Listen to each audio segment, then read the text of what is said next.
காசி தமிழ் சங்கமம் நிகழ்ச்சி தமிழ்நாடு மற்றும் உத்தரப்பிரதேசம் ஆகிய மாநிலங்களுக்கு மிகப்பெரிய இணைப்பாக உள்ளது என்று மத்திய இணையமைச்சர் எல் முருகன் தெரிவித்துள்ளார். மதுரை மாவட்டம் திருப்பரங்குன்றம் சுப்பிரமணிய சுவாமி கோயிலில் மத்திய இணையமைச்சர் எல் முருகன் தரிசனம் செய்தார்.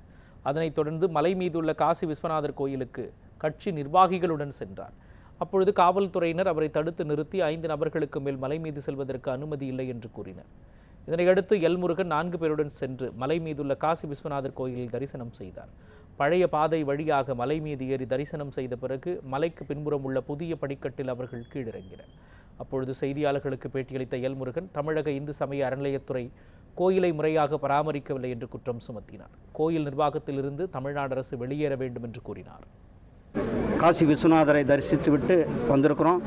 மேலே ஒரு இந்து அறநிலையத்துறை கோயில்களை விட்டு வெளியில் வர வேண்டும் என்பதுதான் எங்களுடைய நீண்டகால கோரிக்கையாக இருக்கிறது. இந்து அறநிலையத்துறை அவர்கள் பாருங்கள், இங்கே அந்த பராமரிப்பு என்பது ரொம்ப ஜீரோ. ஒரு பராமரிப்புமே இல்லைங்க. எங்கே பார்த்தாலும் குப்பை கூலங்கள், சரியான பாதை இல்லை. இப்படி ஒரு மிகப்பெரிய ஒரு பக்தர்களுக்கு எந்தவித அடிப்படை வசதியும் கிடையாது.